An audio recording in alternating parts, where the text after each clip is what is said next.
আসসালামু আলাইকুম রহমতুল্লাহি ওবরকাতুহ। সম্মানিত দর্শক, সরকার কি চলছে নাকি চলছে না, কিংবা সরকারের মধ্যে যে বিভক্তিগুলো, সেই বিভক্তিগুলো কয় ভাগে বিভক্ত,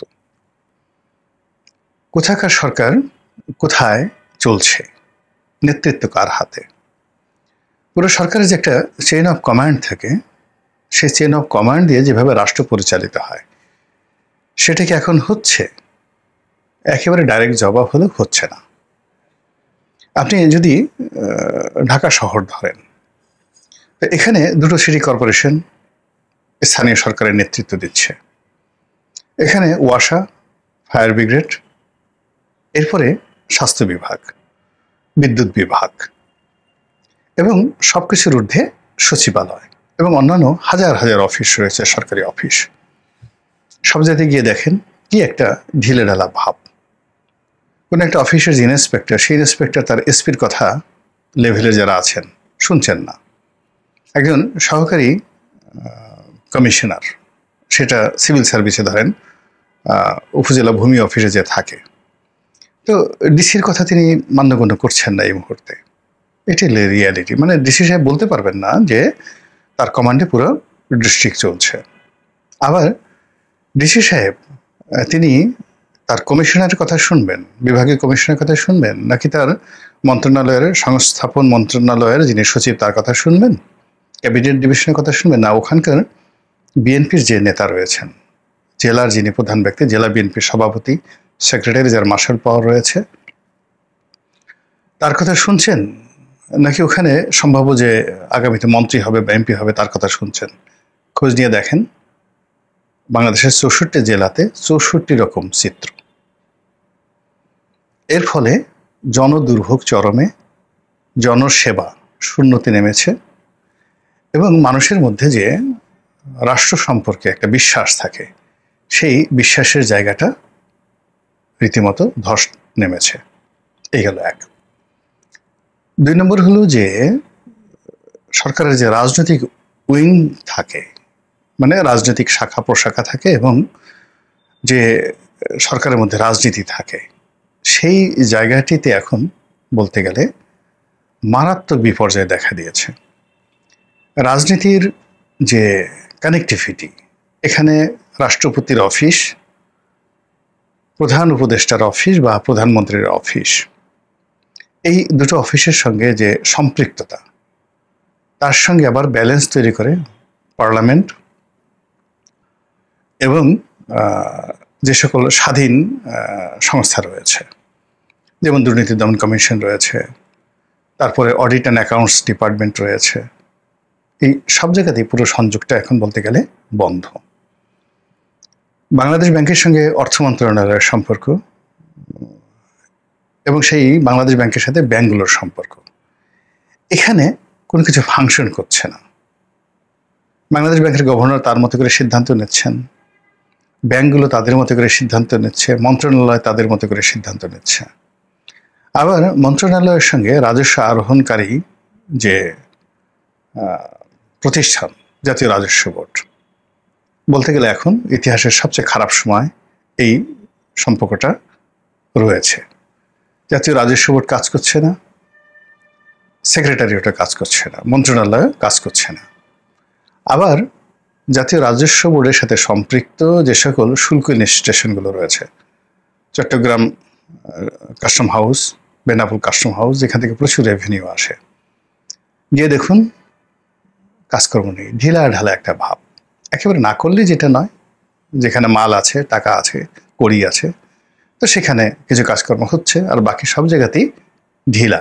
দেখি কি হয়, অপেক্ষা করেন। মানে কোনো সিদ্ধান্ত এসআরও জারি করে কোনো সিদ্ধান্ত নেওয়া, খুব দ্রুত শুল্ক উন্নয়ন করা, এই জিনিসগুলো হচ্ছে না। একইভাবে বন্ড, তারপরে ভ্যাট, আয়কর বিভাগ, ইনকাম ট্যাক্স বিভাগ, এখানেও রীতিমতো মড়ক লেগেছে।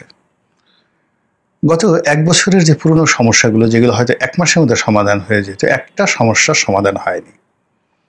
যেখানে কমিশনার দিতে পারেন, যেখানে জাতীয় রাজস্ব বোর্ডের মেম্বার দিতে পারেন, যেখানে চেয়ারম্যান সাহেব দিতে পারেন, যেখানে অ্যাপিলেট ট্রাইব্যুনাল রয়েছে সেটা দিতে পারেন, আবার অ্যাপিলেট ট্রাইব্যুনাল থেকে কোনো সিদ্ধান্ত তারা দিতে পারে না, সেটা হাইকোর্টে আসবে।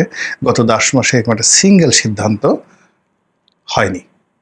যেমন ধরেন বন্ডের একজন কর্মকর্তা যাওয়ার সময় তিনি একটা সিদ্ধান্ত দিয়ে গেছেন যে এই প্রতিষ্ঠানে 10 কোটি টাকা জরিমানা পড়ে আছে, এইভাবে সে প্রতিষ্ঠানে কাজ করতে পারছে না, সেই সিদ্ধান্তে কেউ হাতও লাগাচ্ছে না।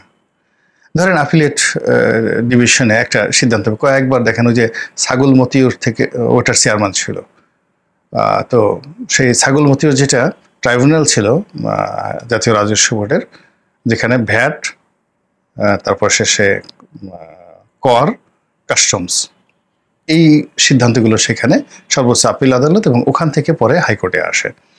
তো সেখানে কতজন যে চেয়ারম্যান হয়েছে সেই ছাগল মতিউরের পর এবং কটার সিদ্ধান্ত সেখানে হয়েছে খোঁজ নিয়ে দেখেন জাতীয় রাজস্ব বোর্ডে।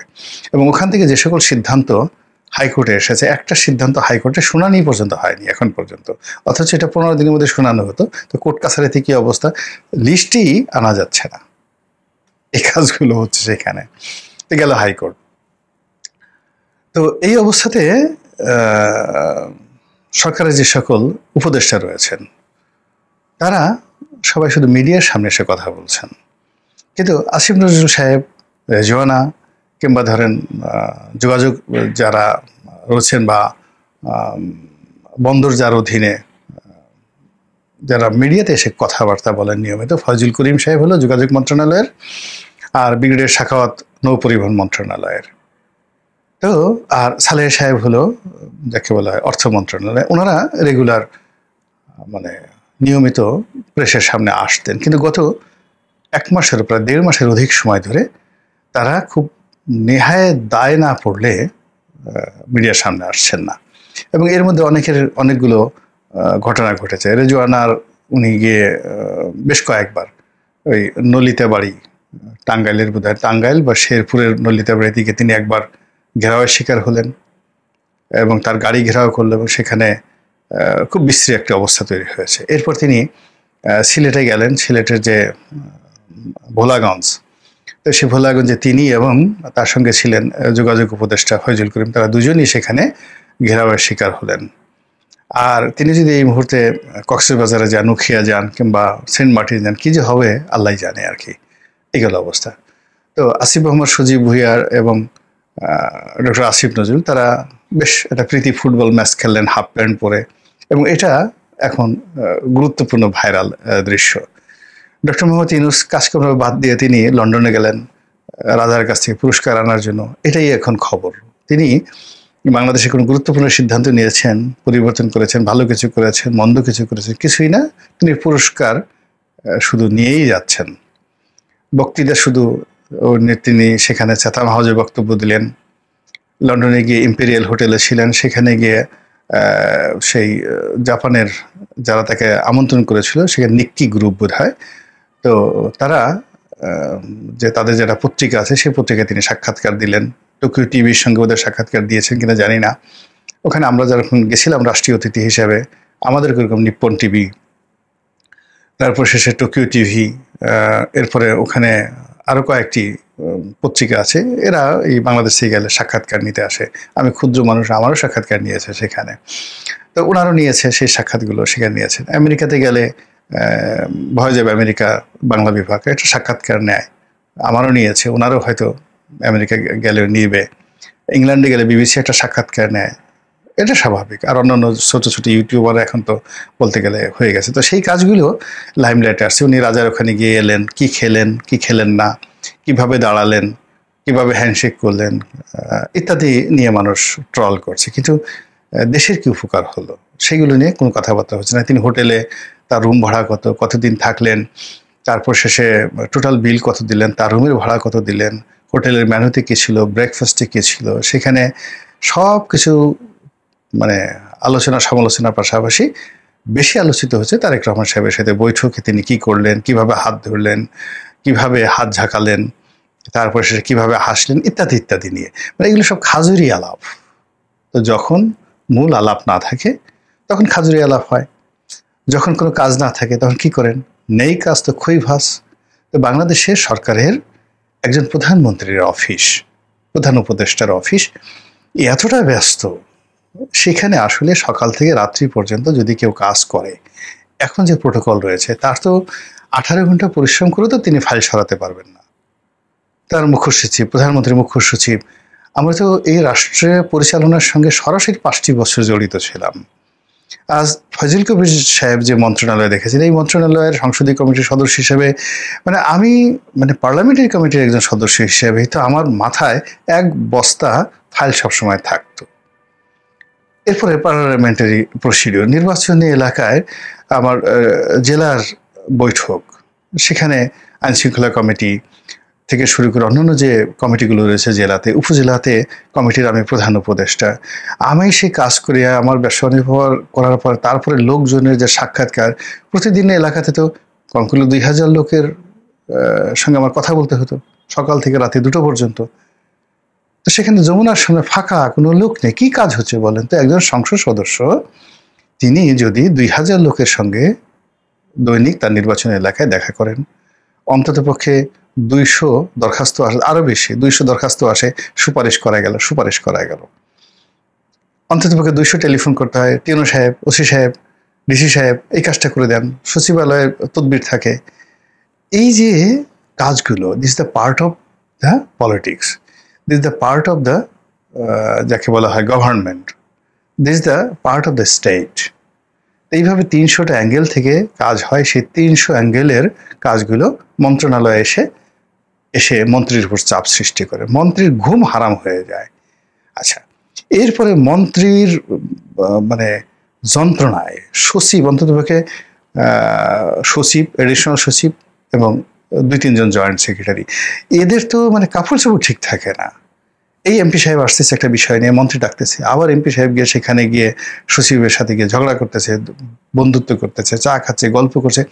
একটা প্রাণবন্ত 1 বছর যাবৎ পুরো সেই রক্ত সঞ্চালন, রাজনীতির রক্ত সঞ্চালন, রাষ্ট্রের রক্ত সঞ্চালন এবং সার্কুলেশন বন্ধ, এবং সব জায়গাতেই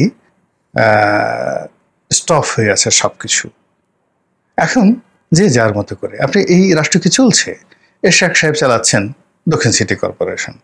এখন ডক্টর মোহাম্মদ ইউনূস কি আছেন না নেই? তিনি যদি থাকেন তাহলে তো এরশাদ সাহেব থাকেন না, আর এরশাদ সাহেব যদি থাকেন তো ইউনূস সাহেব থাকেন না। আর দুজনও যদি থাকেন তাহলে 2টো রাষ্ট্র, গণপ্রজাতন্ত্রী বাংলাদেশ ওরফে ব্রাকেটে যমুনা, আর গণপ্রজাতন্ত্রী বাংলাদেশ ওরফে দক্ষিণ সিটি কর্পোরেশন। এই গেল অবস্থা। আর যদি গণপ্রজাতন্ত্রী বাংলাদেশ ওরফে প্রধান উপদেষ্টা, গণপ্রজাতন্ত্রী বাংলাদেশ ওরফে রাষ্ট্রপতি শাহাবুদ্দিন চুপ্পু। আবার যদি ধরেন গণপ্রজাতন্ত্রী বাংলাদেশ ডক্টর মোহাম্মদ ইউনূস অ্যান্ড গং, আর অন্যদিকে গণপ্রজাতন্ত্রী বাংলাদেশ জেনারেল ওয়াকারুজ্জামান অ্যান্ড গং।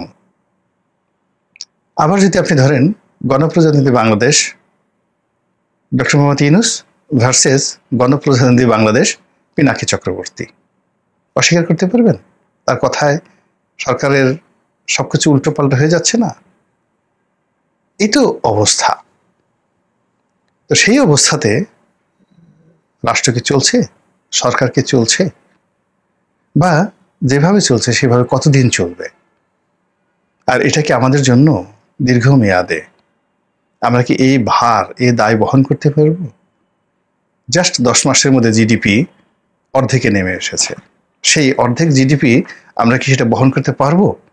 এই জিনিসগুলো ভাবতে হবে, বুঝতে হবে, সিদ্ধান্ত নিতে হবে। মহান আল্লাহ আমাদের সবাইকে হেদায়েত দান করুন এবং হেফাজত করুন। আসসালামু আলাইকুম ওয়া রাহমাতুল্লাহি ওয়া বারাকাতুহু।